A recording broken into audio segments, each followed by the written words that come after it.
মুখ্যমন্ত্রী কখনোই বলেন নেই কোন টোটোওয়ালার ইউনিয়নকে যে আরামবাগের সাংবাদিককে অপমান করুন। এত বড় অধিকার পায় কোথায়, এত বড় সাহস পায় কোথায়? আমি রাষ্ট্রপতির শিল্পীরা দিয়েছি। সাংবাদিকের খবরের জেরেই আমি দেখেছি মিড ডে মিলে নুন ভাত ফ্যান ভাতের বদলে ডিম ভাত আনা হচ্ছে। আমি যেমন নিঃস্বার্থ বাউল, সমাজ সচেতনের বাউল, তেমনি সাংবাদিকরাও কিন্তু একজন সমাজ কর্মী। এটা অনেকে জানে না। গণতন্ত্রের চতুর্থ স্তম্ভ সংবাদ মাধ্যম, তার কিন্তু একটা পার্ট সাংবাদিক।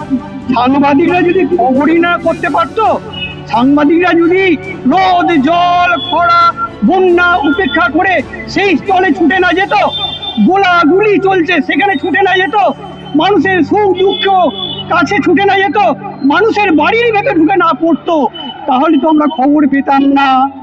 সাংবাদিকের খবরের জেরেই দেখেছি কোনো স্কুল খুলে যাচ্ছে, বন্ধ স্কুল। সাংবাদিকের খবরের জেরেই আমি দেখেছি মিড ডে মিলে নুন ভাত ফ্যান ভাতের বদলে ডিম ভাত আনা হচ্ছে।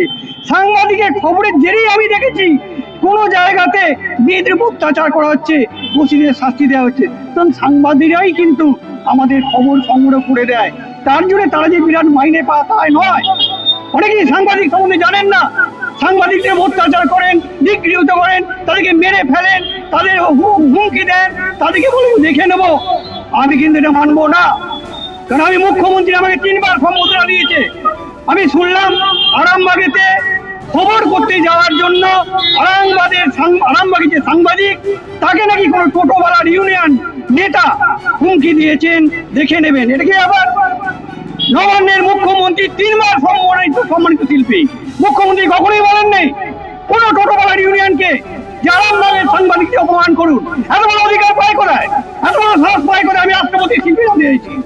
আমি রাষ্ট্রপতির শিল্পে সামাজিক দায়বদ্ধতা মাথায় রেখে আজকে বলছি, টোটোওয়ালা ইউনিয়ন কোন মানুষের অধিকার নেই। গণতন্ত্রের চতুর্থ স্তম্ভ সাংবাদিককে আক্রমণ করা, তাদের উপর অত্যাচার করা, তাদের হুমকি দেওয়া, তাদের দেখে নেবো বলা।